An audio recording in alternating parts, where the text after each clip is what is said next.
Greetings, everyone. My name is Book Business, and today I'm going to be reviewing the movie Moana.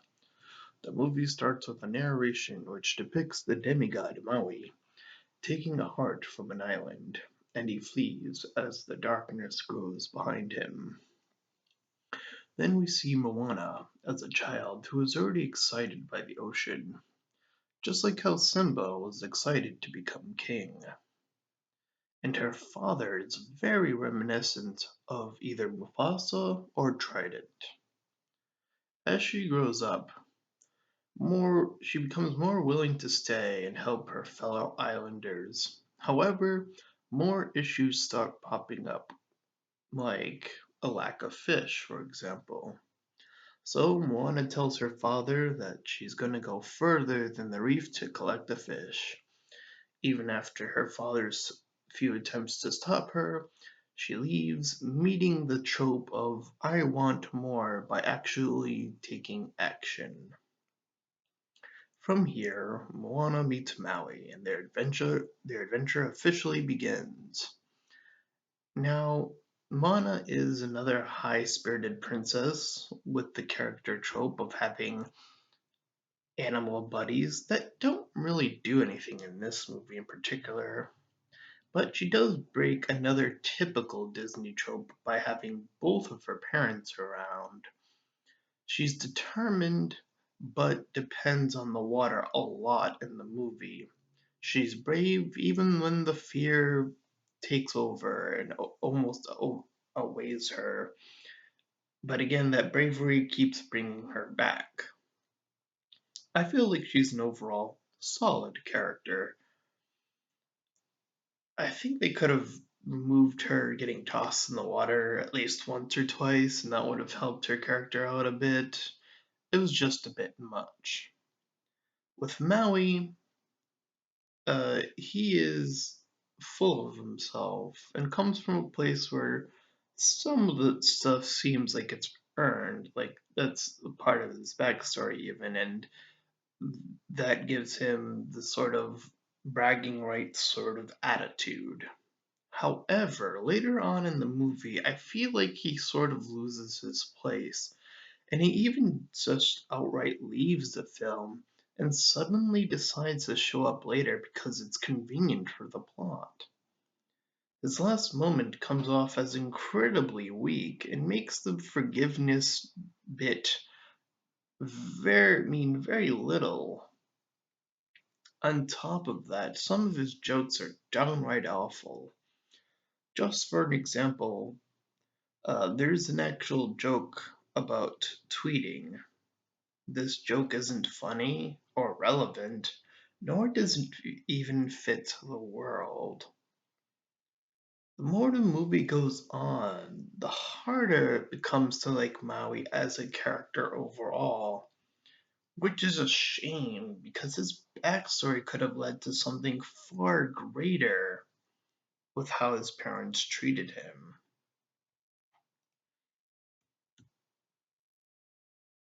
Let's see, the musical numbers for me range from fantastic when they were more island themed and tended to be okay when they were more, say, traditional Disney songs. However, there was this one bizarre song, to say the very least, and it's this crab song. So there's a crab creature in the movie, and I honestly think that Disney was actually trying to go for something like something akin to Steven Universe song, where there's fighting and then there's singing, and the song gets out of sync, and it even changes uh, style as well as in visual and tone that being. The visuals are pretty pleasant and easy to take in, and the designs, while basic, do match an island theme. For example, the Kakamore don't really stand out that much as they're just coconuts that paint faces on themselves. The crab's design looks like something that was trying really hard to be part of something like Kingdom Hearts 3. Even that whole battle sequence seemed like it was really trying hard to fit Kingdom Hearts 3. I feel like that's what they were going for. I feel it with every fiber of my being. Anyways, the final creature in the ending is something I can get behind without revealing what it is. I mean, I think you do see it in the trailer if I remember correctly, but I'll try to not spoil it if you've not seen that.